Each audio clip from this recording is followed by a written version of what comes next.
So Brian, what's in the box? What's in the box? What's in the box? Yeah, the big giant. Hopefully a laser tube. Otherwise, we're in trouble because there's no air holes. Maybe I was wrong.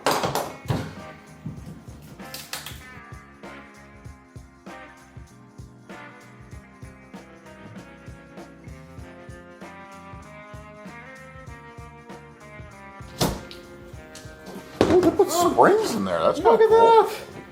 It's floating! That's kind of cool. Huh.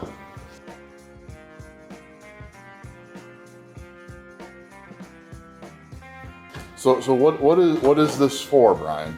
Oh, so this is a replacement tube for our 100-watt laser over there, which they have a shelf life, and then ours is about 7 years old. You remember? So like 7 years, I I think. think 7 years, yeah. And they said that ours is amazingly good condition for its age, just because we don't really use it. But that still doesn't keep it from performing.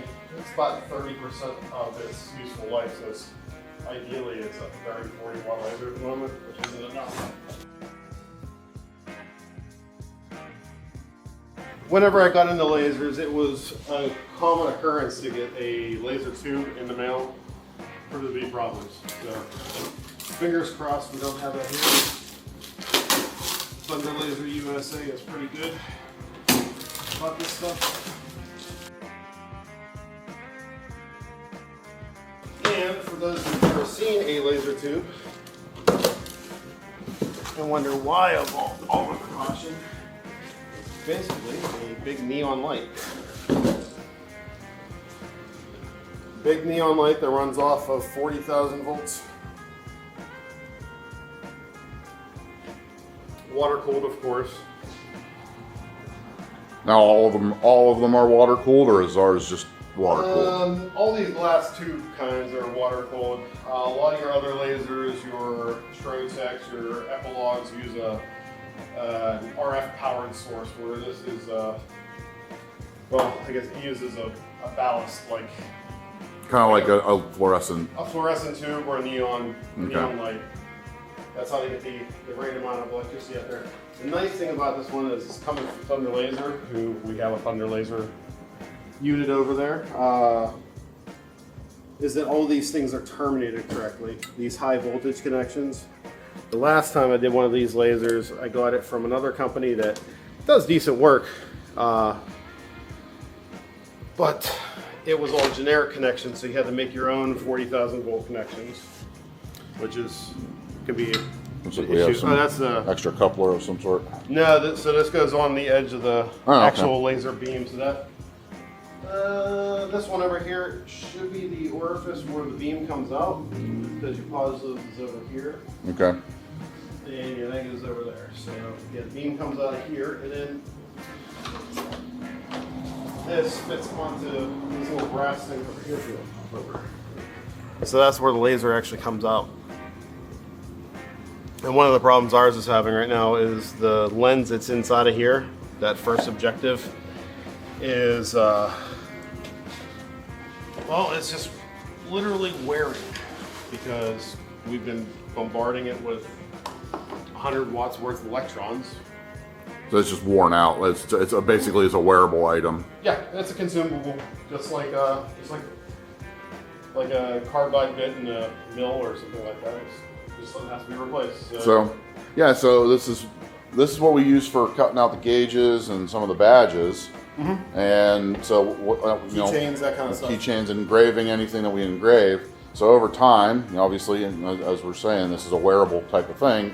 It's got to get replaced every once in a while, and because you guys support us with the way you do, we're able to, we need to replace something like this. So we, keep supporting us, so we can keep getting new stuff like this going, and we can get some nice new products out for you guys. We're gonna get this. We're gonna get the laser ready, and we'll go through, and we'll do like a little install video, not like a how-to, but hey, check this out. Yeah, just show us how it goes in there, and a couple precautions, because your work. I mean, this is high voltage. Just look at this wire here. So this lead inside of here, there's a silicone coated wire and then it's coated again with an external silicone tube, and then these high voltage connections, because otherwise if you use normal wire with this, it just arcs. And probably not enough to kill you, but I would not want to get hit by it either. Yeah. So we'll take a couple precautions, and I've done this before. It's no big deal. It's just it's like working on the back of a TV. It's okay if you know what the heck you're doing, and you respect it. That's it. All right, here we are. We got the laser all opened up. Took the panels off. We've powered up the machine with it unplugged. This is just our air. And once we did that, we hit the emergency off switch. So there should be no power going to any of it. And we've also tested it with a line voltage tester, so we know all drained, all good. Really, the first thing is we got to take off all these things. We've got some tape on here from the factory.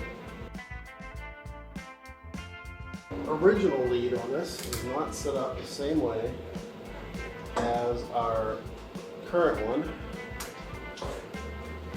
As you can see, this high voltage positive wire is all uncovered, unlike the new one, which is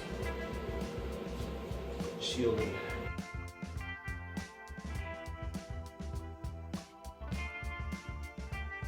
Just take up some of these. We gotta be careful because there's the water hoses down in here.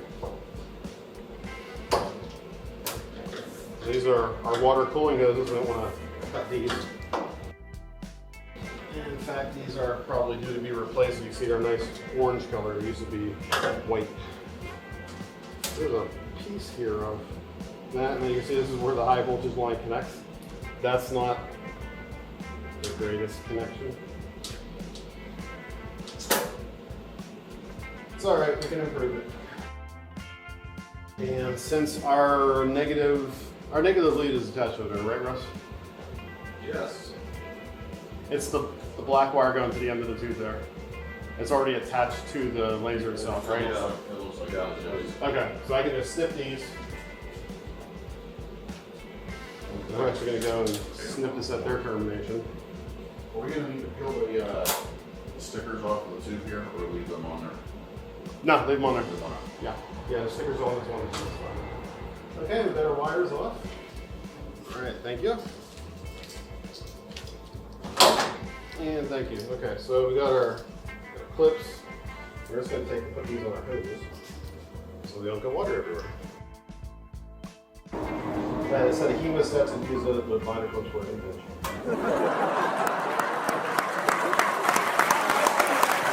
There we go. We see our tubes draining. Put that one off and get our bubbles going back. Take our, might not be a bad idea to refill it with some new distilled.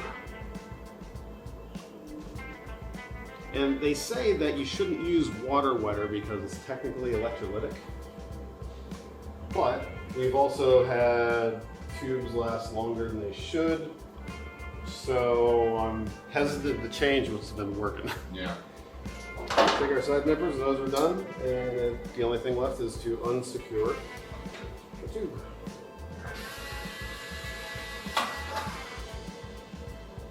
My Dremel screwdriver, we'll be doing a video on that one a little bit later.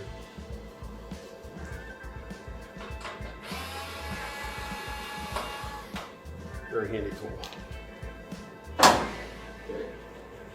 And that's it. I mean, lasers are big and scary and really neat and interesting, but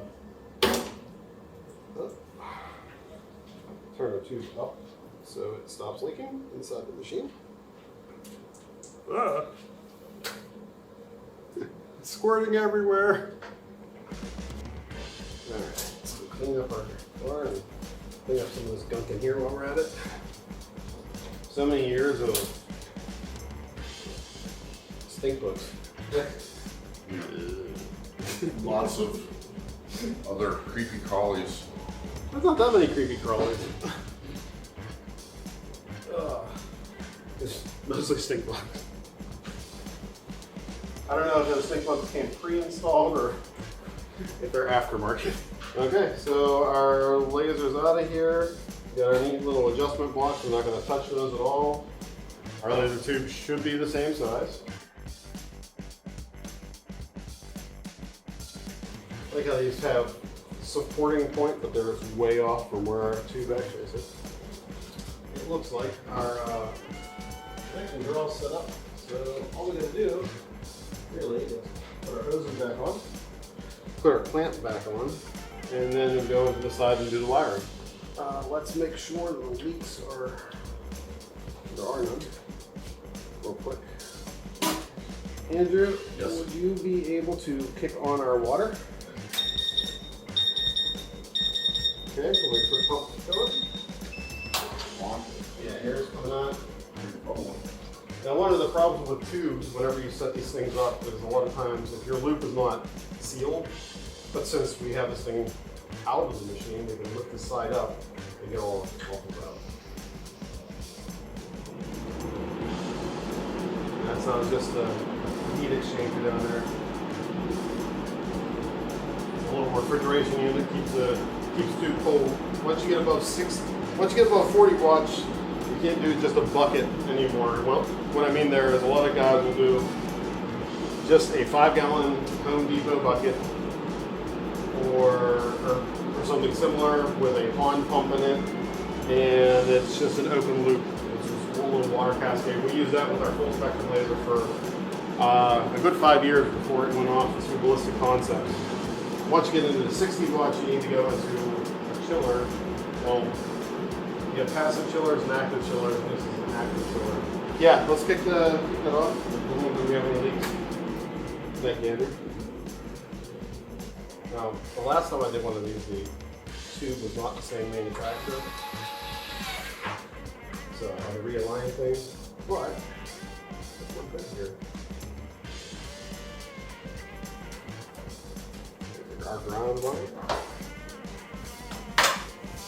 Now, one of the things that's going to make this easy is since this end is pre-installed on here, this 40K end, it's literally just unscrew the other side down in the inside of the cabinet and plug this new one in, and that's it. We'll be set. So I'm going to take and zip tie my wire down into the housing. This is another good reason why it's good to have the machine off whenever you're working on this. Not only is it high voltage, but you're going to be sending wires down into other parts of the machine, and you never know when you're going to short something. You can get very complacent with lasers and burn yourself. I have a couple scars on my hands from, oh, it'll be fine. And it wasn't. Luckily, those were all with 30 and 40 watt lasers and not 100 or more. For those out there, what can you cut with something like this? Well, we'll do another video going over like the basics of lasers and everything. So we got our, this is usually kind of a cheap outing, or the way to cheap out doing it, just using zip ties to do your hose clamps. But for this purpose, they work very well. Next, we're gonna go down inside. Okay, so here's our power control area of our laser. One thing is, don't lose your keys on these things because everything opens with one of these keys, but they're pretty generic, so if they break, you can always replace them. All right, so we got our high voltage positive over here, which is a handy dandy little screw connector as we saw earlier. I'm just gonna snip our zip ties. Not only does it protect the electronics, protect you from all that arcing, but it keeps the connector nice and clean. One of the problems you see on a lot of these machines is the grounds get dirty. Here we are. All we gotta do is that on our positive side. Run our zip cables up here. We got one holder here, one holder here.